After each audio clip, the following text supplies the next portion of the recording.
相公眼下是否一切安好？只要他能好好活着，便已足矣。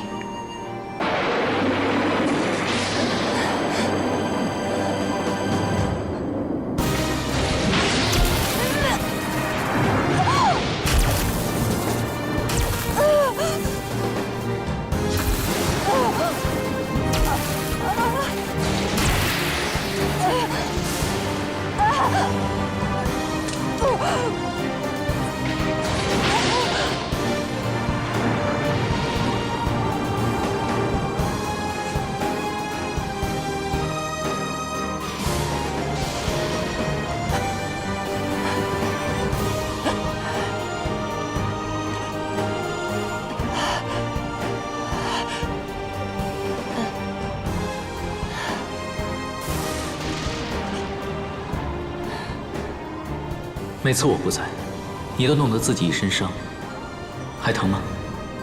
来，我带你走。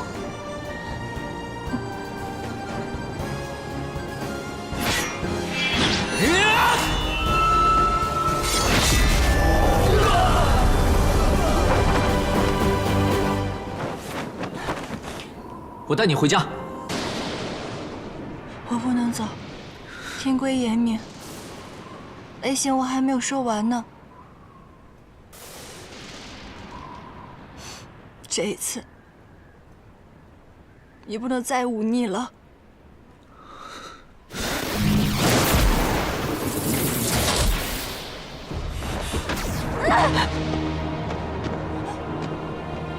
子轩，子轩，你快出来！你是反骨，你承受不住的。你是我的娘子，这一生一世，我定要护你周全。不行，不行，你快出来！不要！不要！不要！我好不容易才找到你啊！我不能再失去你了！快出来！你快出来！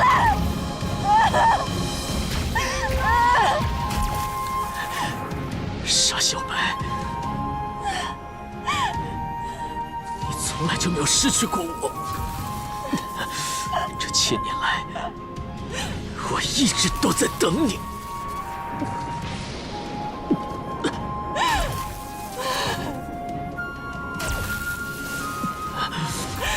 我求求你，你出来吧！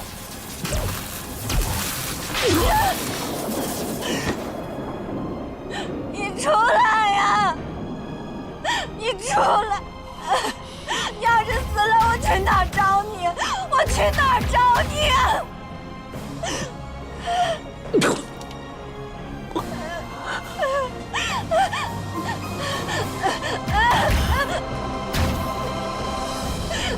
别再漩涡了，好好的活下去。你答应我，你答应我，无论怎么样你都要出来，无论怎么样你都要活着。你出来！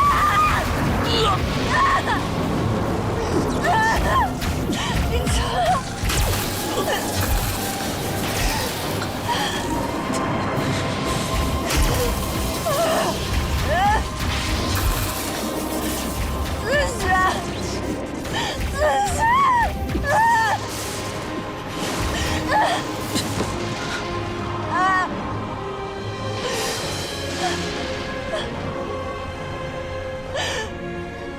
不要！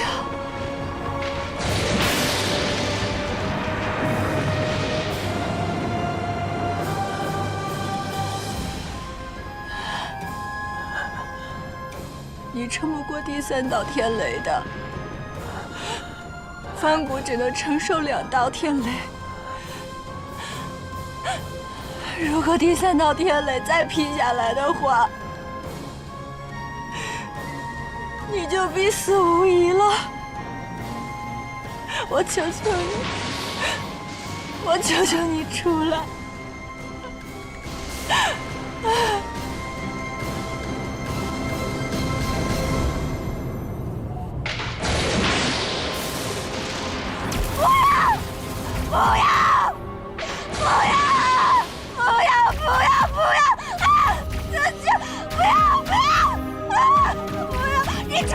你出来！你现在出来！你出来啊！我求求你了！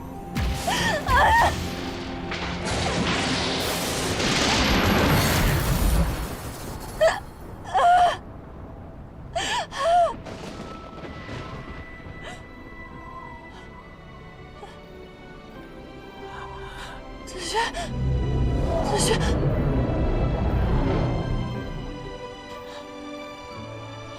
白瑶瑶，快带他走！子轩，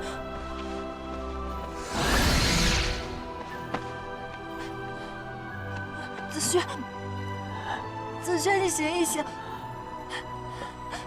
醒一醒！我带你回家，我带你回家。你振作点，小白，我带你回家。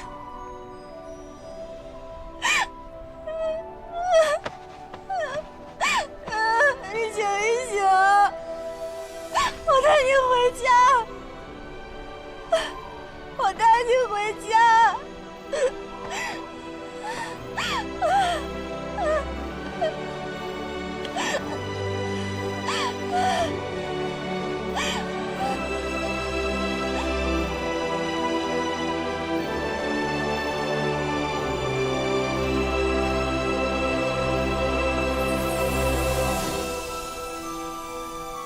有所料，你来的比想象中要快。我是该叫你齐萧，还是灵楚啊？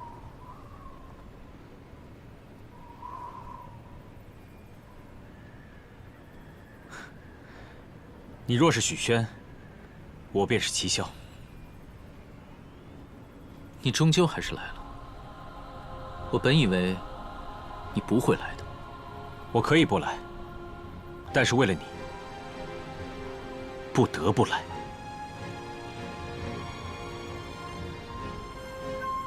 8阵8劫，我若破了此阵，你就算不死，也得重伤。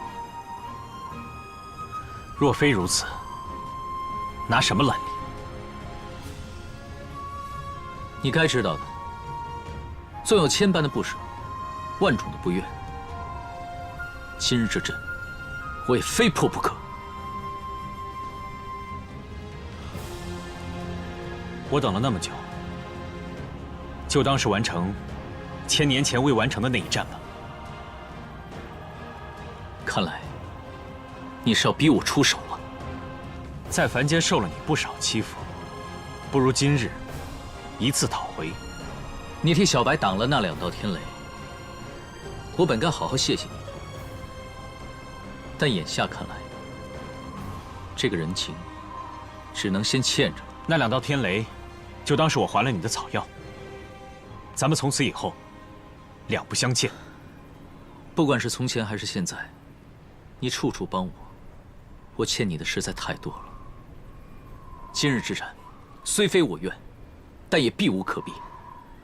我们之前交战从未分出个胜负，不如今日就全力以赴，定个输赢吧。好，8阵藏风雪之势，引地气为源。想要破阵，可没那么容易。那你就好好看着吧。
散尽，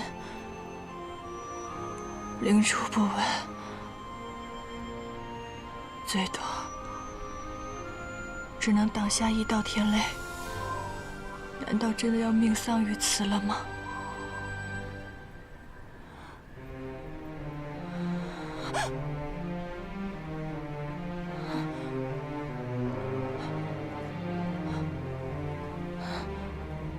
天地一色，地脉震动，此乃不祥之兆。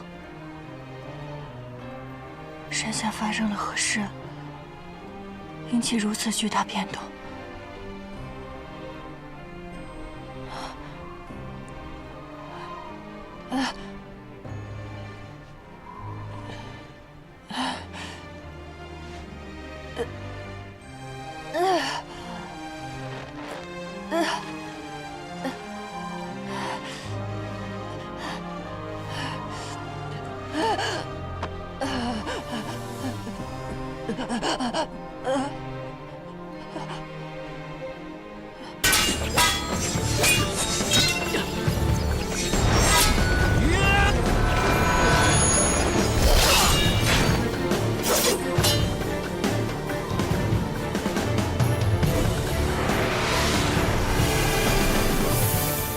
还不认输吗？你伤得比我重，就算你刻意掩饰，今日也难逃败局。八阵八劫，暗藏64门，只有一道是生门。你觉得我找不到吗？你这话，1000年前能唬得住灵主，1000年后却骗不了我齐萧。想套我的话，问出生门的位置。别想，你若不信，就好好看着吧。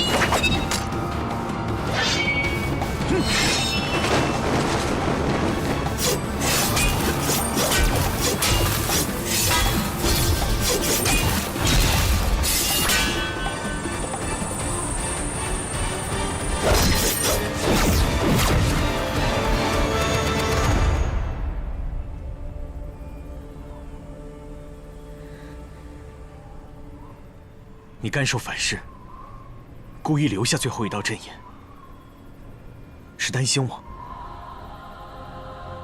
若此阵一破，你便要以身击阵。1000年前，你为了保我和白夭夭，以身击他。今日，若我的死能够让你顿悟，助你渡过天劫，就当是还了当年欠你的债。1000年的债，你就先欠着吧。我们3个人到底谁欠谁的，可能永远都算不清楚。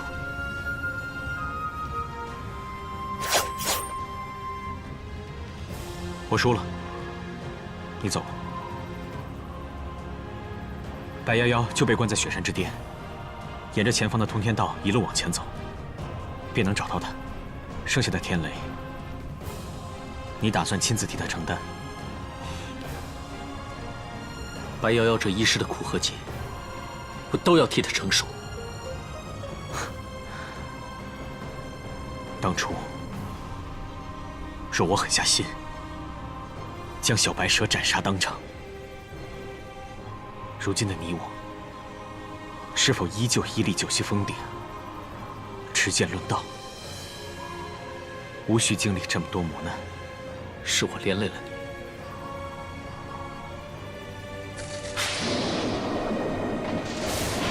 天雷之苦，痛彻心扉。你要走就赶紧走吧，免得我改变主意。明知会经历如此多的劫难，未来甚至有更多磨难，对他，从未有过一丝后悔。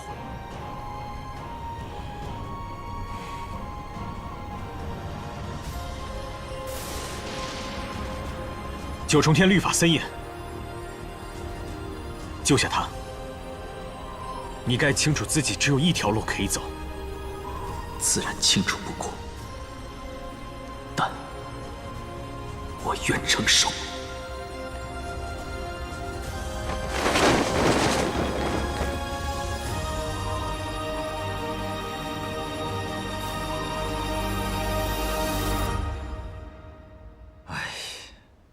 这个灵宠，每一次遇到许宣就坏事，在我面前信誓旦旦，结果还是继续让他一错再错。看来你也管不了自己的徒弟，以后也别指点我如何教导子轩了。哎，我好心将冰镜借给你，你倒不客气啊！你要是打碎了，拿什么法宝赔给我？哼，区区一面冰镜，何足挂齿？我昆仑山的镇山之宝，那才是真正的上古神器。你的昆仑镜虽能压住邪气，但是却窥探不了天地呀。要不，你何必向我来借？真是，我懒得与你争辩。哎，当初灵宠若不是去了九溪山养伤，也不会闹出如此事端。说到底，都是你的过错。他二人拿回了仙力。又回到了人间，要是再出什么乱子呢？你有何对策呀？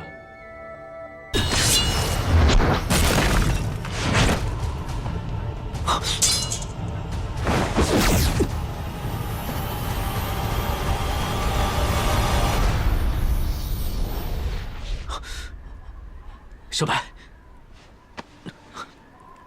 小白。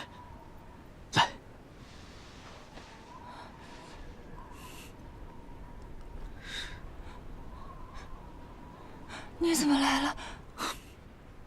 为父，当然是来接娘子回家的。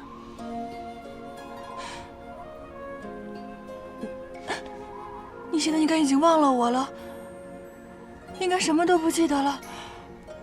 你现在应该在凡间过着普通人的日子。你怎么？我费尽心力，为的就是不让你淌这趟浑水啊！一道天雷，会耗尽10年的功法。7期49道，你已经受了一半，你身上的修为也丧失了半数。你平时喜好贪玩，疏于修行。过去了1000年，法力依然浅薄，还妄想让我忘了你，你太天真了。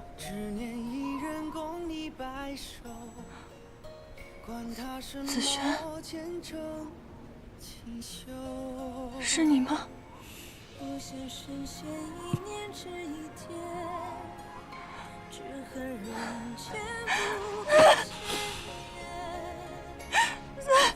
子轩，你终于回来了！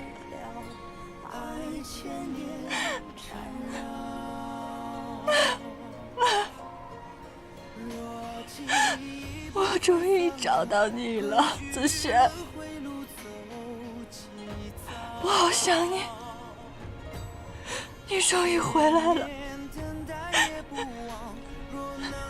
你嫁给了许宣，身为子轩，我满心妒火。你们2个就是同一个人，一点都没有差别。不，许宣可以轻易地说出爱你，而子轩只会将这份感情藏在心里，直到最后都不敢说出来，让你在天地间度过了1000年孤寂的时光。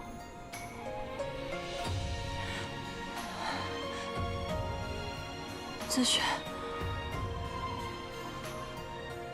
你答应我，以后别再让我过没有你的日子了。这1000年来，我找你找得好苦，以后无论在哪，无论是在九重天，还是在凡间，你都要先找到我，你要先爱上我，你不能再丢下我一个人了。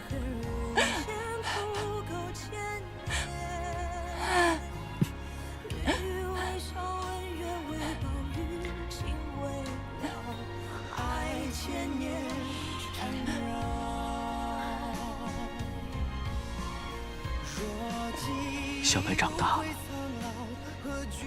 竟然可以一个人吃这么多苦，以前可不是这样的。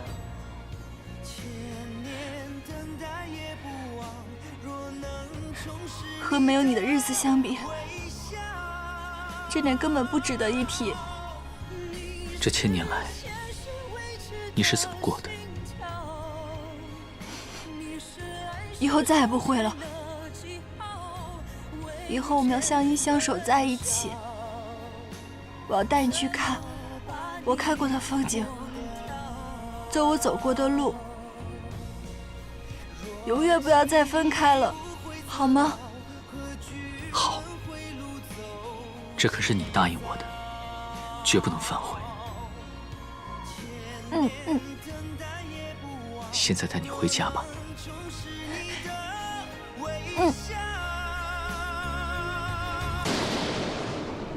我不能走，天规严明，雷行我还没有说完呢。这一次，你不能再忤逆了。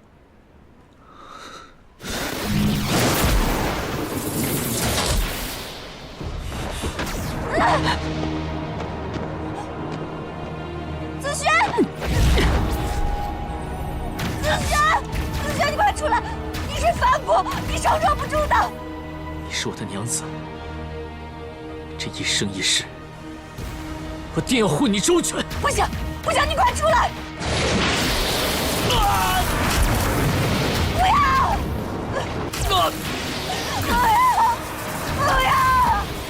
我好不容易才找到你啊！我不能再失去你了！快出来！你快出来！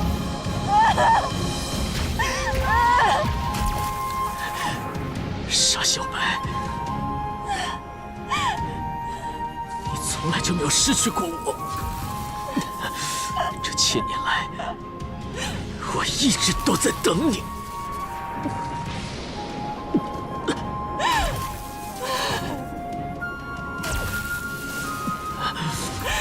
我求求你，你出来吧！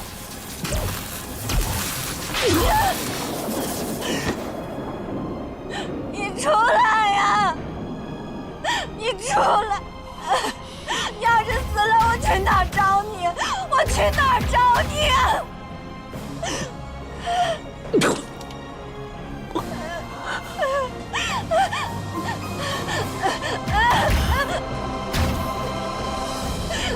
别再漩涡了，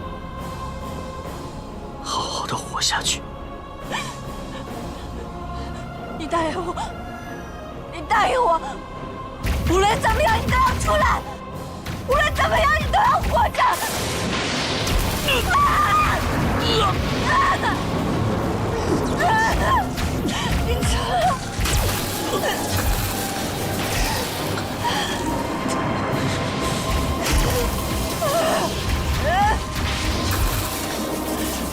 子轩！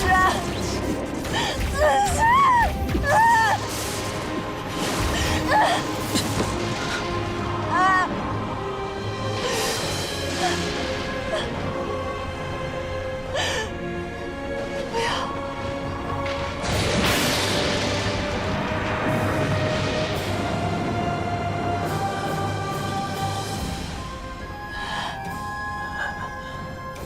你撑不过第3道天雷的，梵谷只能承受2道天雷。如果第3道天雷再劈下来的话，你就必死无疑了。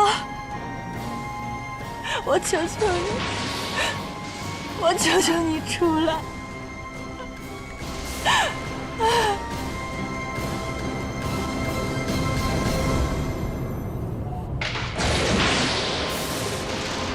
不要！不要！不要！不要！不要！不要！啊！子轩，不要！不要！啊！不要！你出来！你出来！你现在出来！你出来啊！我求求你了！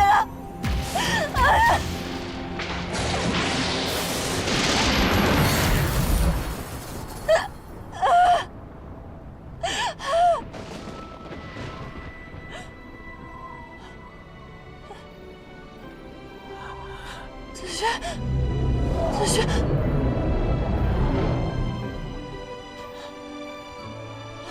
白夭夭，快带他走！子轩，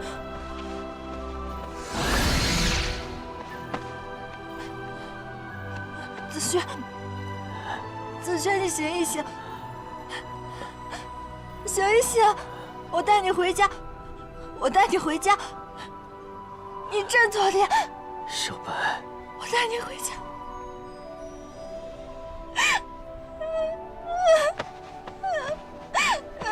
你醒一醒，我带你回家，我带你回家。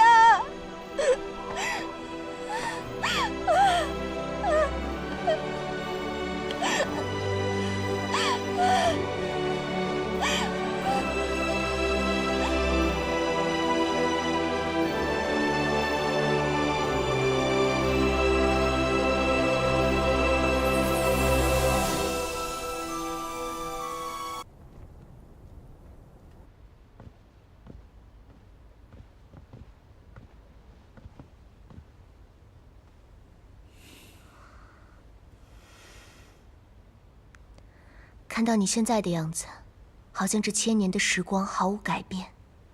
九溪山上的一切，就好像回到了过去。白驹过隙，眨眼之间，很多事情从未改变。这仙草是给你的，多谢你向百草仙君求情，才让小白罪不至死。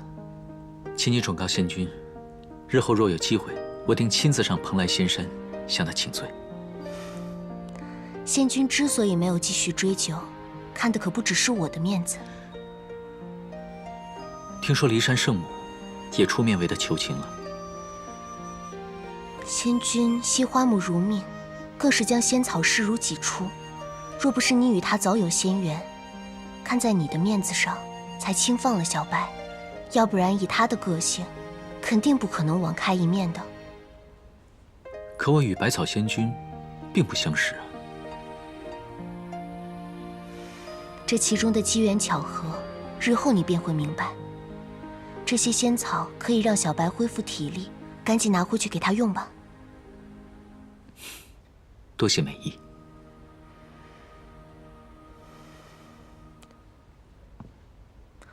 早知道，我也应该像小白那样，不悔不怨，一直等下去。小白守着千年痴恋，终于开花结果。可千年前，先守在你身边的人是我。那个时候，我对子轩又何尝……提起千年前的事情，我倒有一件事情，一直想要请教。虽然师父恩准小白留在九溪山调养，但他一直在气头上。我该如何做，才能求得师父的原谅呢？你这就是明知故问了。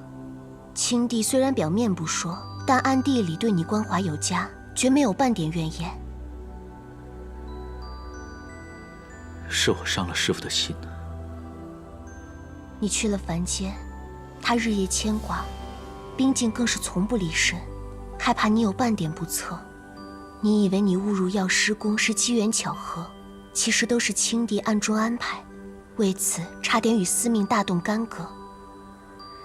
青帝对你的关切之心，天地可见，而你应该比其他任何人都更清楚明白才是。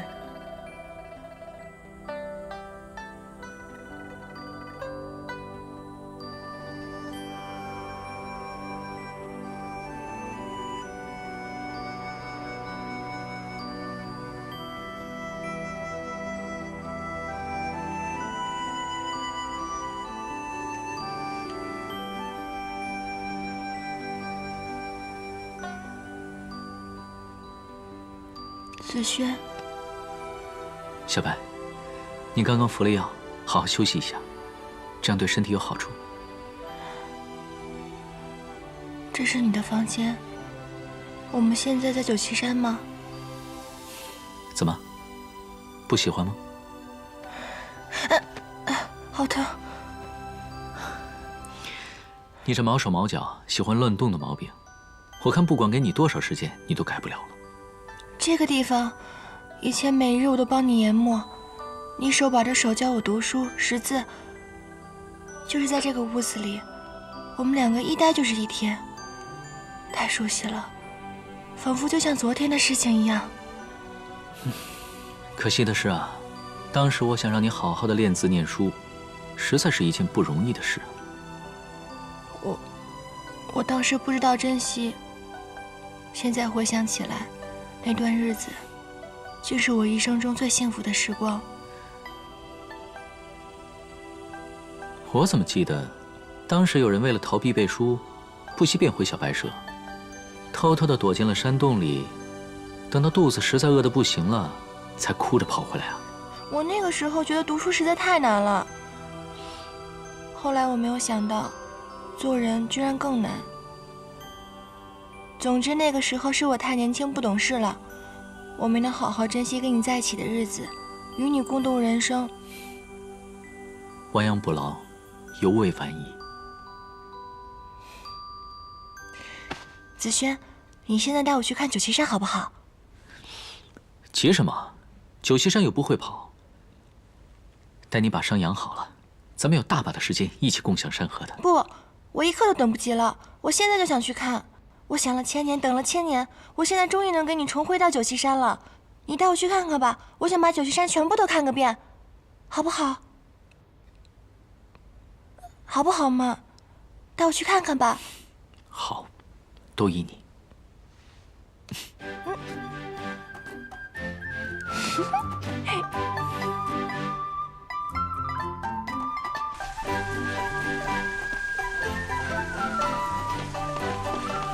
你还记得这里吗？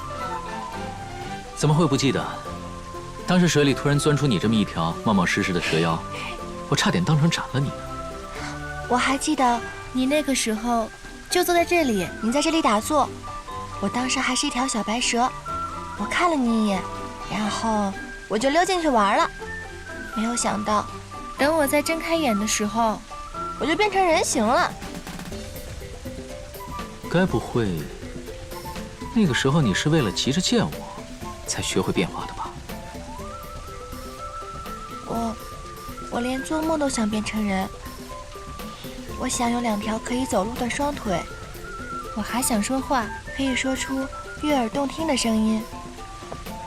我喜欢你白皙修长的手，我喜欢看你弹琴的样子，我也想弹琴。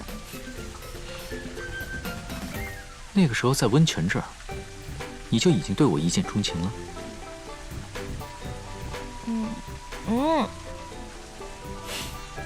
不是吗？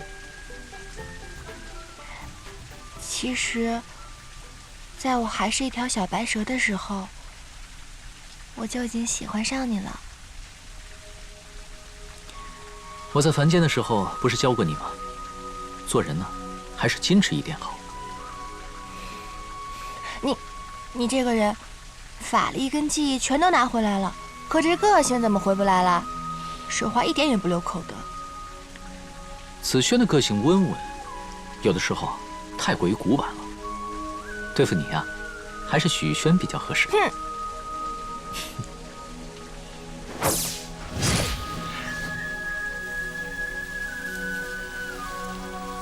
哇！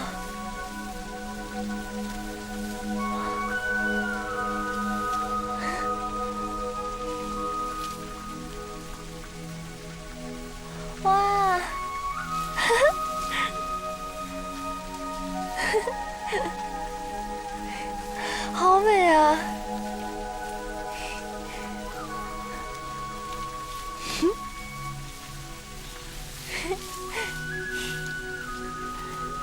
喜欢吗？嗯。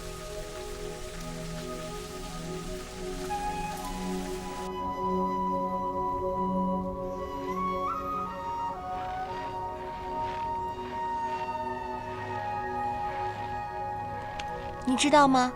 你走以后，我才发现，自己竟然没有留下一张你的画像。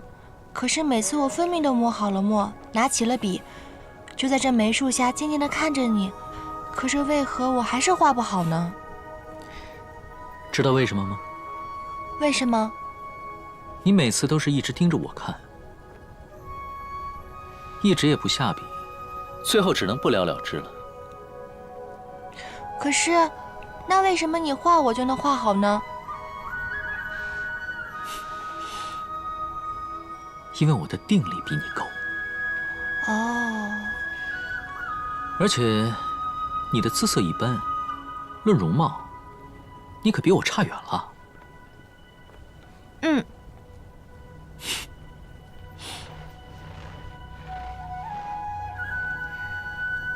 谁如梦一般？站住！你刚才说谁如梦一般？说的就是你啊！我肯定不可能，因为我知道，其实，在你的心里，你肯定觉得我很漂亮，是不是？是不是很漂亮？是不是很漂亮？你最漂亮了。我家小白最美了。我就知道，在你的心里面，肯定是这样想的。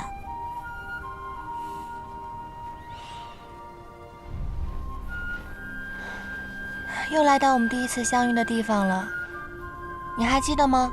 我们第一次相遇跟现在一样，白茫茫的一片。我想，我们的相遇一定是老天注定的缘分。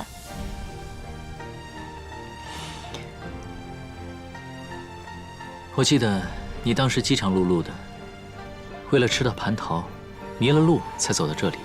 由此可见，你这贪吃的性子，才是我们缘分的开始。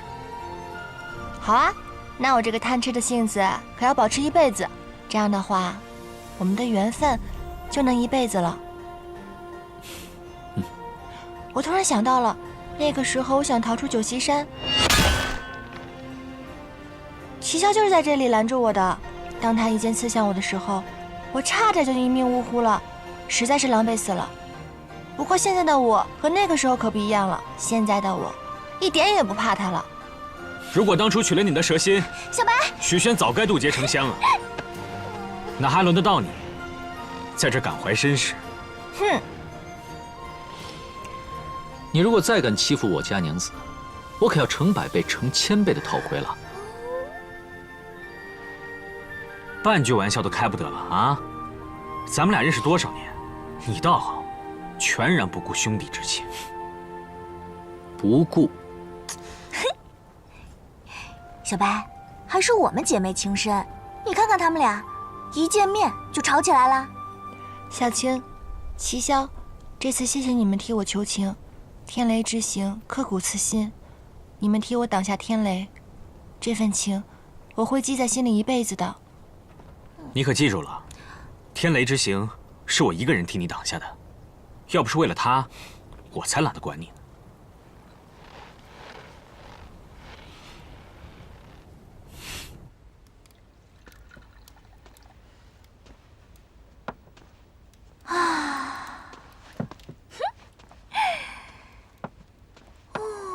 走来走去碍眼的很，坐不住，出去好了。关你什么事情啊？没看我在吸收仙气吗？哎呀，这就是神仙的生活啊！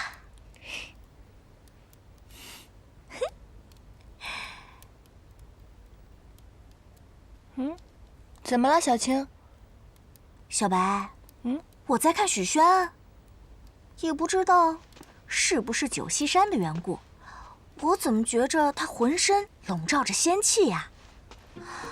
这就奇怪了。你说在凡间的时候，我怎么没看出来他有半点的仙气呢？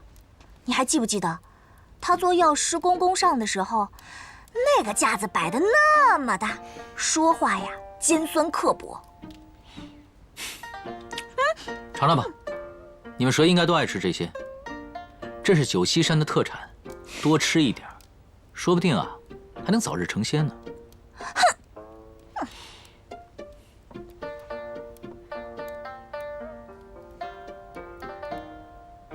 你们打算常住在九溪山？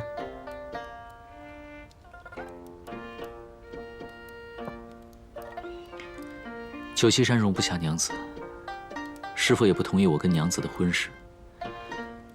等他伤势痊愈了，我们就离开这里。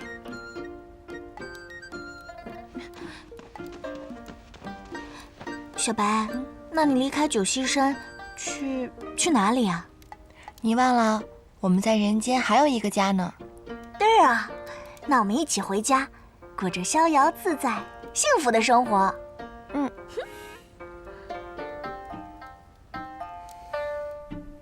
师父口中的浩劫，到底指的是什么？倘若他今日身死，那他的命格就会四处流浪，不知所踪。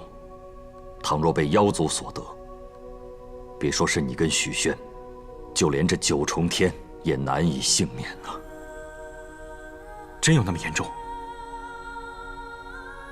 你是破军，他是七杀，还有不知所踪的贪狼，三星汇聚，天下大乱，人间浩劫。齐萧，齐萧，你有什么话要说吗？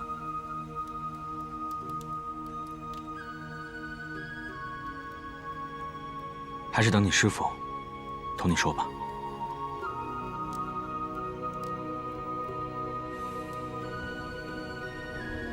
见过青帝，家师特命齐萧前来向您请安。烦你回去转告你师父，过些时日我会去昆仑山与他对弈，这次可别再耍诈翻桌了。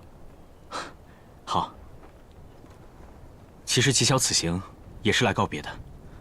凡间的试炼尚未结束，我不日便要回到金山寺，继续修行。那你有何打算？师父，小白的伤势已大有好转。徒儿明白，这都是因为师父对徒儿的宽容大度，才勉强愿意接受小白在九溪山上养伤。今日前来，也是为了道别一事。徒儿在凡间修炼未果，能留在九溪山，完全都是师父之恩。徒儿以后再也不想连累师父了。未完成的修炼，日后定完成的。师徒一场，为师只是希望你能平安地度过此世的修行。多谢师父成全。青帝您再无其他嘱托？怎么？你还有事情要说吗？啊，无事。齐萧先告退了。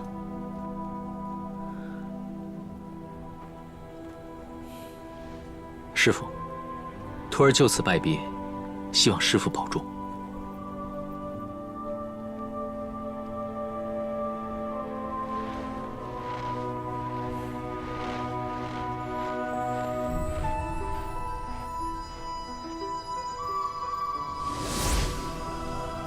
许宣为你挡下2道至刚至烈的天雷，你可知对许宣有什么后果吗？望青帝解惑。他体内至阴至寒的七杀命格已经开始反噬了，而以他现在的凡人之身，寿数不过旦夕。这也是我同意你们留在九溪山的原因。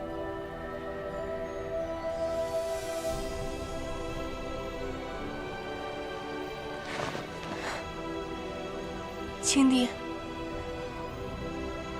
许仙经历这么多磨难，都是因为我。您是他师父，我求您救救他。不管让我付出什么代价，我都愿意。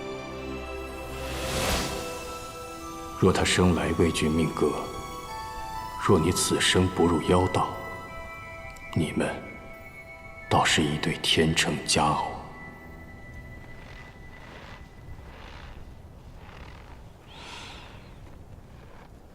你找我来做什么？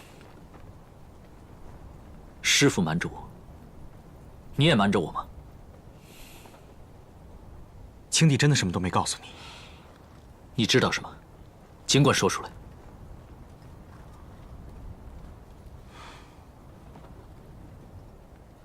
我从我师父那里听说，你师父已经说服白姑娘，他打算将七杀命格从你体内转移到他自己身上。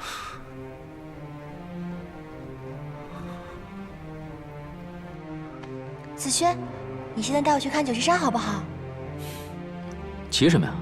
九岐山又不会跑，等你把伤养好了，我再带你去。不，我一刻都等不及了，我现在就想去看。难怪这些日子，他一直想起一些陈年旧事。原来他早就做好了诀别之心。这就是师父一直瞒着我的事情。他找小白单独谈话，就是为了这个。你师父是为了你好，白姑娘更是为了你好。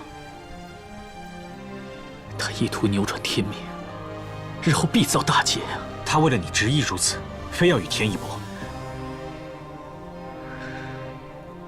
七晓，你千万不要让他知道，我已经知道了这件事情。先让他好好养伤。至于师父那边，绝不能走漏半点风声。好。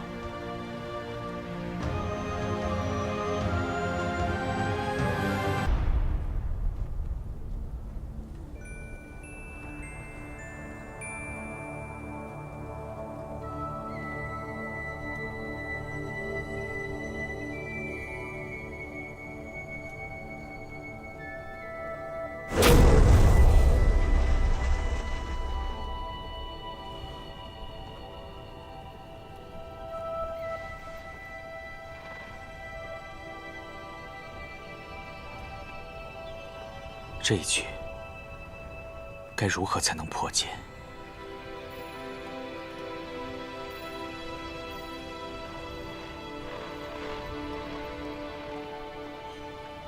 冰镜能通天地之境，观古今千年，天意难测，而我必须要阻止小白为我逆天改命，只能窥探天机了。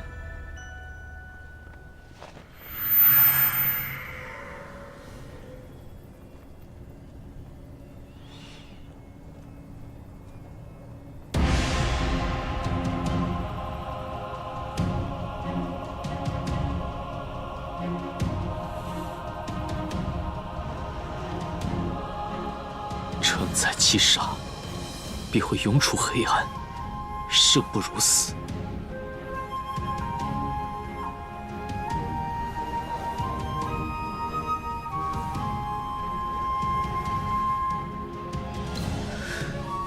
饕餮难道恢复肉身了？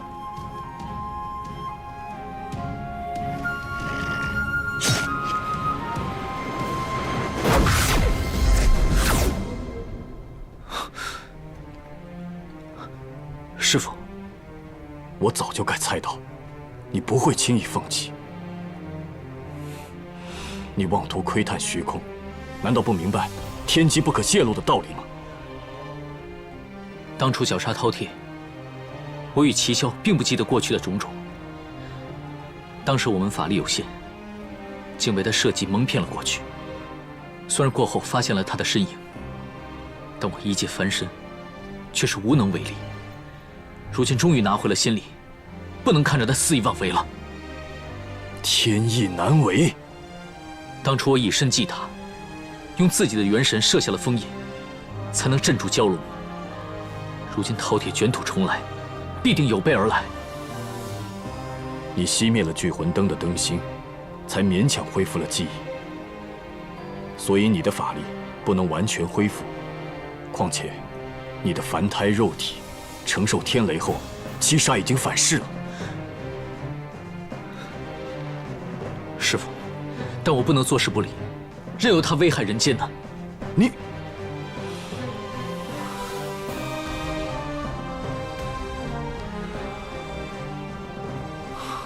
罢了，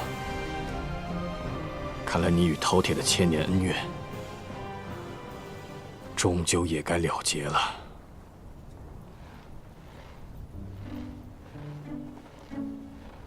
哟，今天倒是奇怪了。往常你打坐入定的时候，我怎么闹你，你都没反应。今天自己在那儿嘀嘀咕咕的，我还没闹你，你就起身啦。 你何时来的？哎呀，还说什么要好好修行呢？我是大摇大摆走进来的，你都不知道啊？你且去别处玩闹，今日没空跟你纠缠。那，你要是不开心的话，我更不能走了。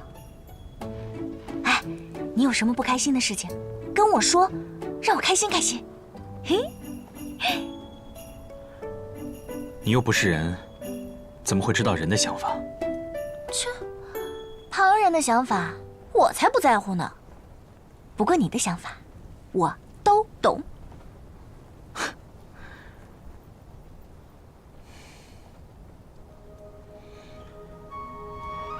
有些人的心思，你永远不会懂。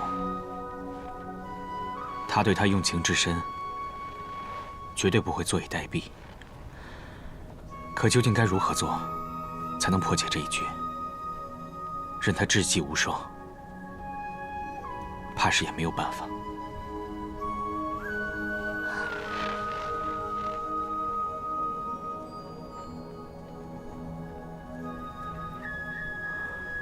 那我呢？我又该如何？喂，你是不是疯了？你说了一大堆话。 我怎么一句都听不明白啊？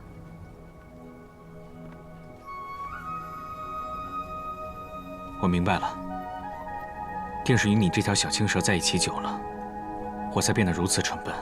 你，正所谓近墨者黑，近亲者蠢。你敢编排本山君？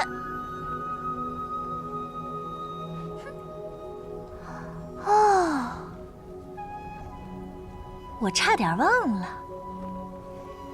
你现在呢，也是有仙气儿的人了。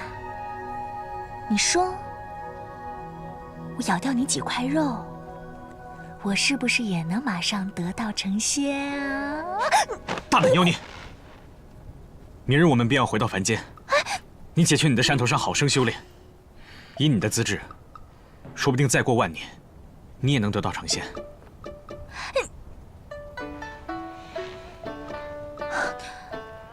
你去死吧！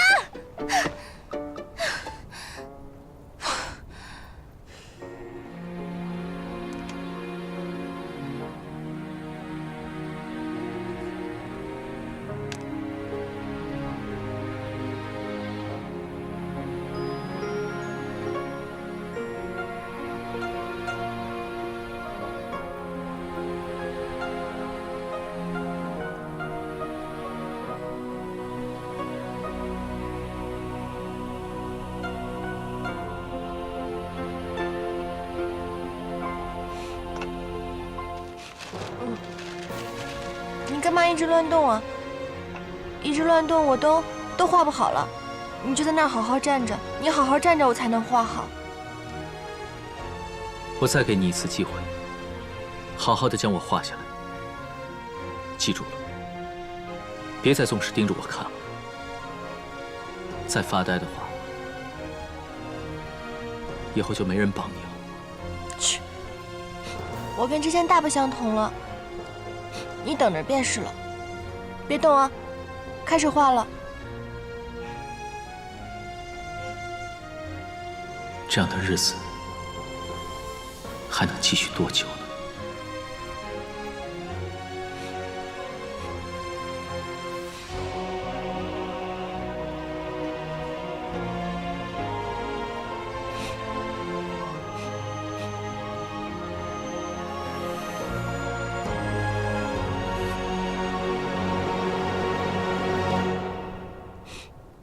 你怎么又乱动了？你转过去，我根本画不到你了。如果画的不好，你这回可别怨我啊！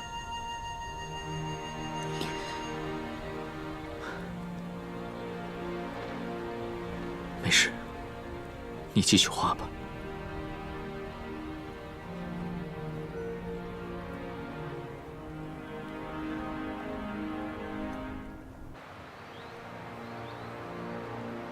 父亲生前悬壶济世，医治过无数病人。近日恰逢父亲生忌，我每每夜不能寐。对比自己接掌药师宫后的种种作为，实在有愧父亲的在天之灵，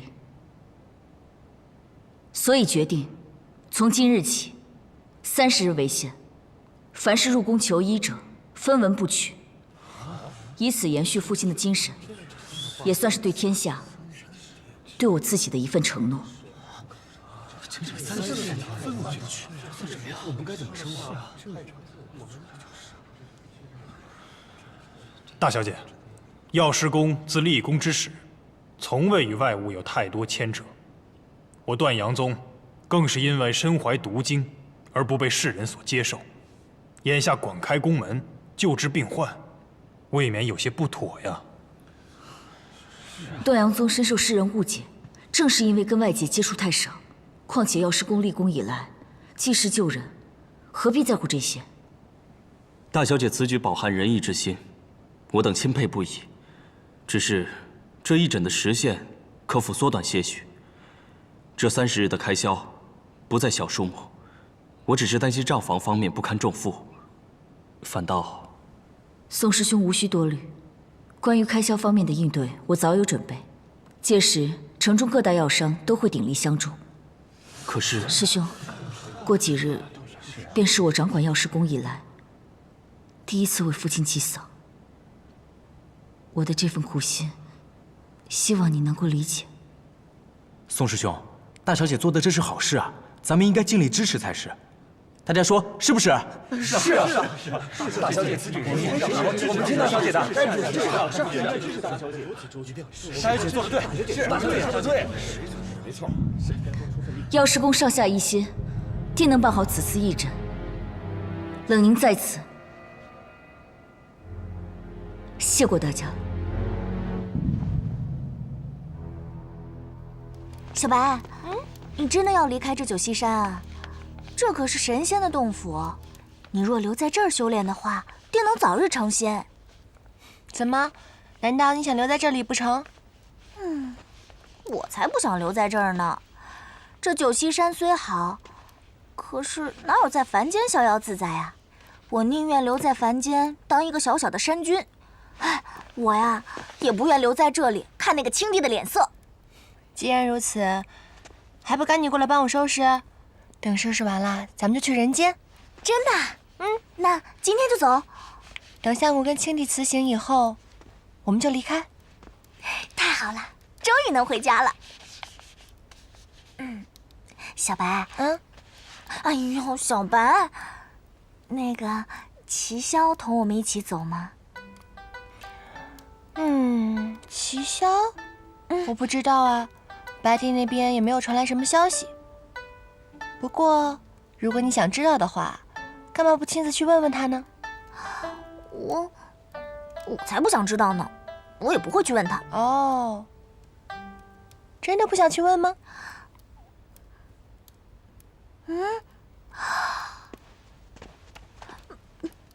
这是传说当中的蟠桃吗？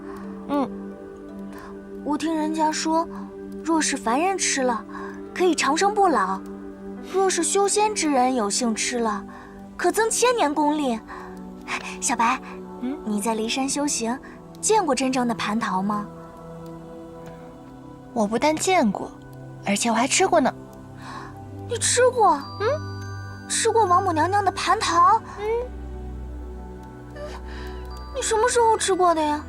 我怎么不知道？你太狡猾了吧！好啦，不过那个时候我只吃了半个，而且是跟相公分食吃的。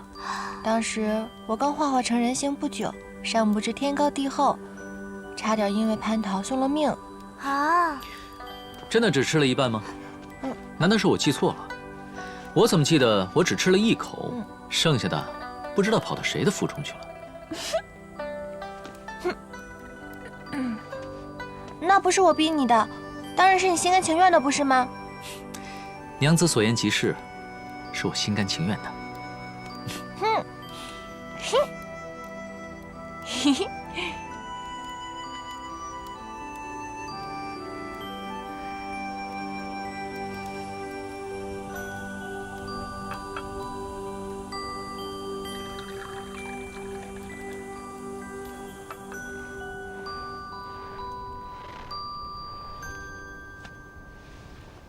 师父，你真的下定决心了？师父早就知道，徒儿的心意已决，为何还要多次的试探？当断不断，其心自乱。你肯回头，为师自是欣喜。如今你受限将至，怕就怕你的心里还藏着一份犹豫，到那时候，连师父也帮不了你。